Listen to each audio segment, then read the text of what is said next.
Oke, selamat siang guys ya. Nih saya sudah di Sendang guys. Wih, pohonnya mantep banget nih.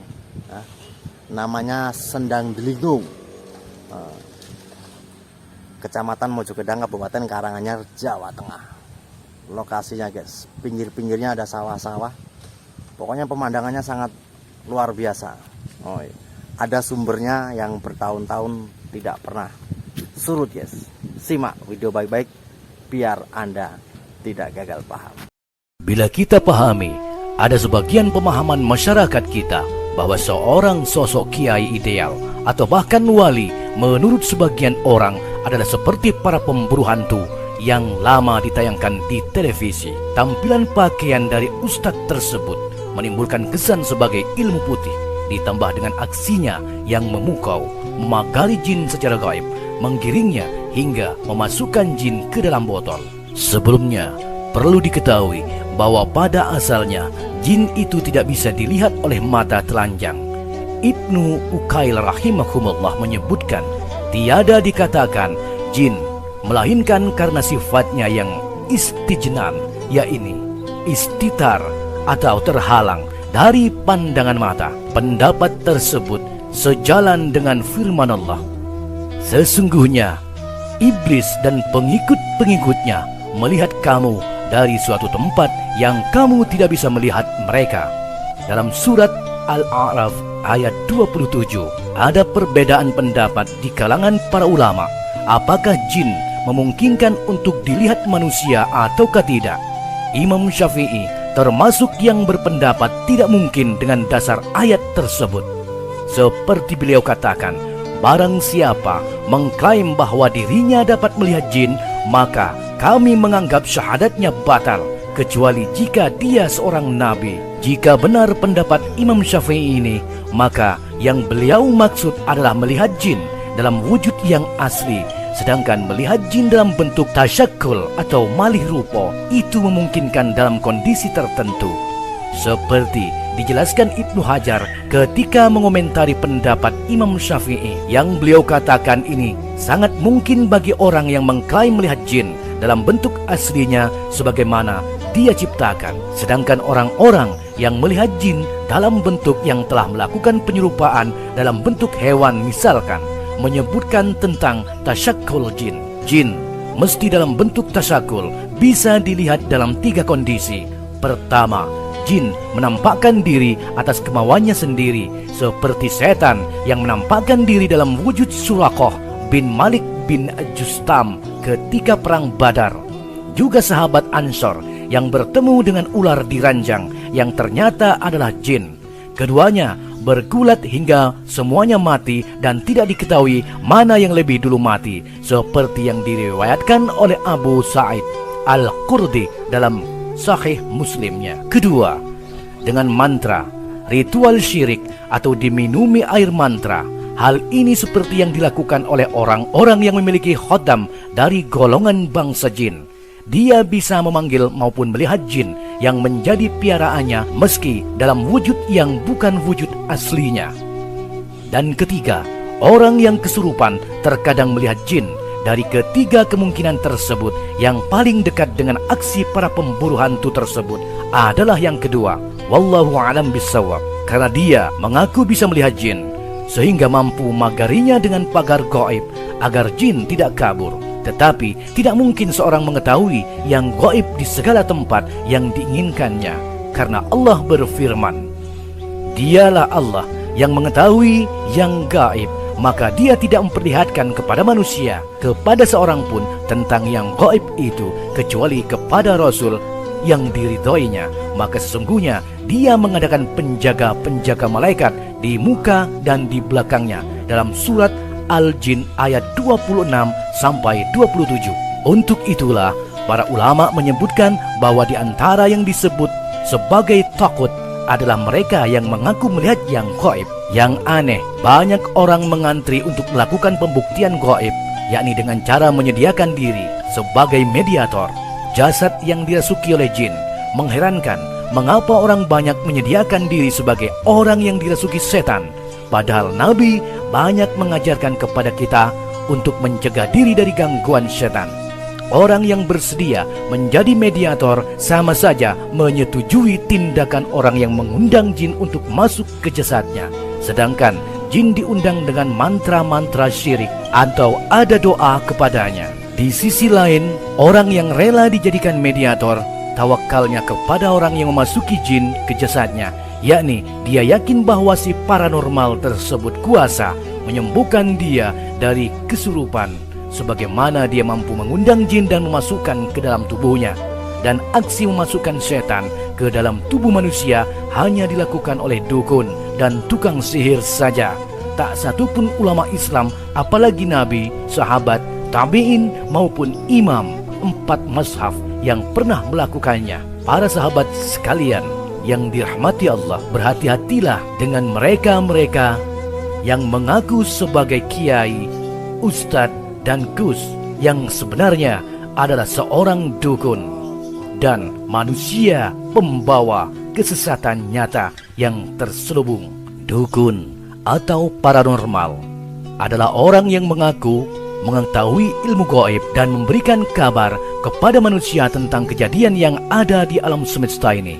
Di kalangan orang-orang Arab dahulu, para dukun mengklaim dirinya mengetahui banyak perkara yang gaib. Perdukunan merupakan suatu bentuk pencarian suatu hakikat dengan perkara yang tidak ada dasarnya sama sekali, yang landasan utamanya adalah spekulasi atau tebak-tebakan saja. Pada zaman jahiliyah, banyak dilakukan oleh orang-orang yang mempunyai kontak khusus dengan setan-setan yang mencuri kabar dari langit, kemudian menyampaikan kepada mereka, sehingga para dukun mengambil kalimat tersebut melalui perantara setan dengan berbagai macam tambahan, lalu disampaikan kepada umat manusia yang tersesat jalan. Jika ada kecocokan, maka umat manusia akan percaya dan menjadikan sang dukun sebagai rujukan konsultasi untuk menebak perkara yang akan terjadi. Jadi, dukun adalah orang yang mengabarkan perkara yang akan terjadi pada masa yang akan datang. Kadangkala, ilmu kaum muslimin membuat mereka mudah tertipu dan terkecoh dengan jimat yang dikira dari Al-Quran, padahal bukan dari Al-Quran. Walaupun mereka sebenarnya tahu bahwa mendatangi dukun itu tidak baik, tetapi ketika dikenalkan dan dipertemukan dengan kiai, ustadz, habaib yang membuka praktek pengobatan, ternyata mereka tidak bisa menolak dan senang menuruti apa kata sang kiai tersebut. Alasannya, semuanya berdasar agama, doa-doanya menggunakan lafaz dari Al-Quranul Karim, dan syaratnya tidak menyuruh kepada kejahatan yang merugikan, dan orangnya bergelar kiai, habib, atau ustaz. Jadi mereka berkeyakinan bahwa apa yang disampaikan adalah suatu kebenaran dan sesuai dengan ajaran syar'i, sehingga mereka meyakini dan menuruti perintahnya tanpa keraguan. Padahal semuanya adalah bentuk pengabdian kepada syaitan yang telah dilarang oleh Allah Azza wa Jalla. Dalam firman-Nya, sesungguhnya manusia mereka tidak lain hanyalah syaitan yang menakut-nakuti kamu dengan kawan-kawannya, yaitu orang-orang musyrik. Karena itu, janganlah kamu takut kepada mereka, tetapi takutlah kepada-Aku, jika kamu benar-benar orang yang beriman. Dalam surat Al-Imran ayat 3, kepercayaan masyarakat terhadap pengobatan alternatif yang berbau mistik dan klinik cukup kuat dan sangat marak. Tidak hanya jamu tradisional, herbal, atau pijat refleksi saja, tetapi pengobatan lewat makhluk halus dan dunia gaib seperti jin laris manis dan banyak digandrungi. Dan yang lebih meyakinkan lagi, semua pakar dunia klinik maupun petualangan perdukunan menamakan dirinya dengan sebutan kiai, ustadz, dan gus. Sebutan gelar tersebut menurut masyarakat awam adalah ahli agama yang sudah mencapai derajat kewalian. Menurut anggapan orang-orang awam dan bodoh, kalau orang sudah mencapai derajat wali adalah orang yang telah memiliki ilmu laduni, yaitu menimba ilmu langsung dari Allah Subhanahu wa Ta'ala. Dan ciri mereka selalu memakai surban yang dikelongkan di lehernya atau yang dipakai di kepalanya. Sehebat apapun kejadian luar biasa yang dipertontonkan para penipu dan orang-orang sesat dari kalangan dukun, tukang sihir, dan peramal, serta paranormal tidak akan bisa dikatakan karomah, dan pelakunya tidak termasuk wali Allah. Bahkan Dajjal yang akan muncul pada akhir zaman, yang keluar sebagai bentuk fitnah terbesar, kehebatannya tidak bisa disebut karomah. Sehingga siapa saja yang sepaham dengan Dajjal kemudian mampu menghadirkan kejadian dan kehebatan luar biasa, mereka bukan wali Allah, bahkan termasuk Dajjal laknatullah yang harus diperangi. Seperti sabda Nabi, akan senantiasa ada dari umatku sekelompok kaum yang berperang di atas kebenaran, bersikap tegar terhadap setiap orang yang menentangnya, hingga kelompok yang terakhir memerangi Dajjal. Pada masa Rasulullah SAW pernah hidup seorang kahin, yaitu paranormal, bernama Abdullah bin Sayyid, yang memiliki kehebatan luar biasa dan sempat dikira Dajjal oleh para sahabat. Ia seorang Yahudi Madinah dan dikenal sebagai peramal hebat. Sekali waktu Nabi Muhammad SAW mengecohkannya dengan mengetahui cara-cara setan yang digunakan Ibnu Sayyad. Kehebatan yang dimiliki Ibnu Sayyad bisa saja terjadi pada wali setan yang lainnya, sebagaimana yang telah ditegaskan dalam sabda Nabi, sesungguhnya para malaikat turun ke angkasa, mereka membicarakan hal-hal yang diputuskan di atas sana. Setan-setan itu mencuri dengar dan memberitahukan kepada kahin.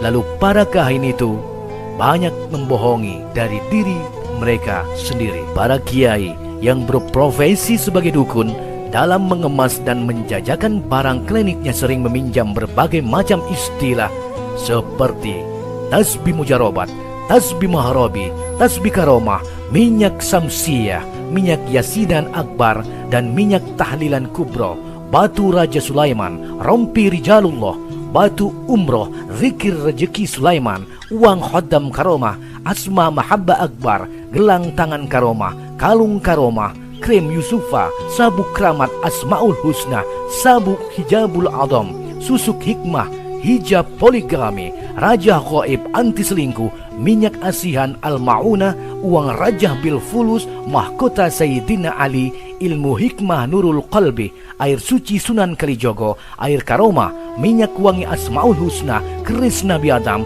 Al-Quran Istanbul, menikah dengan jin muslim, dan lain-lain. Adapun di dalam dunia paranormal dan perdukunan versi kejawen, lebih banyak lagi ajian dan azimat yang mereka gunakan, seperti pelet aji jaran goyang, aji penglarisan Semar Kuning, aji Projo Sewu, mustika pengasihan Semar Mesem, ajian mustika ratu, pelet gendam asmoro, mahabbah karisma bulan purnama, ilmu gaib sukma sejati, ajian gaib damai perkara, ajian puter giling sukma, minyak suci penakluk cinta, berlian merah delima, aji naga penyatu jiwa, peci pangribowo, raja tumbal akik Nabi Sulaiman, besi kuning, jimat jagat perkoso, baju ontokusumo, hingga buku mujarobat dan lain sebagainya. Ritual sesat para dukun. Secara umum status paranormal dan dukun dalam kacamata masyarakat awam Indonesia dipandang sebagai sebuah status sosial yang sangat terhormat dan bergengsi. Terbukti mulai dari kalangan pejabat, pengusaha kecil, konglomerat, pedagang asongan, petani, nelayan, kaum pelajar, politikus, hingga pelacur untuk melancarkan usahanya datang beramai-ramai ke paranormal, dukun atau kiai karomah. Itulah fenomena dan realitas yang tidak boleh dipandang dengan sebelah mata. Sebuah fakta yang sangat memprihatinkan dan tidak bisa dipungkiri. Siapapun da'i yang bertanggung jawab dan mempunyai kepedulian terhadap akidah umat tidak boleh membiarkan mereka terjerumus ke dalam jurang kemusyrikan. Namun, sungguh sangat ironis, mereka menganggap kesesatan yang mereka lakukan adalah kebenaran. Perilaku mereka digambarkan Allah Subhanahu wa Ta'ala. Katakan, apakah kami memberitahukan kepadamu tentang orang-orang yang paling merugi perbuatannya, yaitu orang-orang yang telah sia-sia perbuatannya dalam kehidupan dunia ini, sedangkan mereka menyangka bahwa mereka berbuat sebaik-baiknya. Al-Kahfi ayat 18. Sebagai dampak dari kebodohan umat terhadap agama Islam atau karena terlalu liciknya tipu muslihat seorang paranormal dalam menjalankan aksinya dengan berkedok sebagai seorang ustadz, kiai atau gus atau habaib, maka praktek pengobatan dan ritual kesesatan semakin tumbuh subur di tengah masyarakat. Mereka terpedaya dengan godaan setan yang menjelma dalam bentuk manusia yang menipu umat. Jimat mereka diklaim berasal dari Al-Quran, sementara Al-Quran berlepas diri dari hal tersebut. Kondisi mereka digambarkan dalam sebuah surat At-Tsar dari Abdullah bin Amr bin As radhiyallahu an. Salam rahayu dari kami buat Anda para sahabat RPI. Raden Panjingsun. Semoga bisa bermanfaat buat Anda sekalian, dan kami mohon maaf bila ada salah kata dan perbuatan yang telah kami lakukan. Mohon maaf bila ada kekurangan. Wassalamualaikum warahmatullahi wabarakatuh.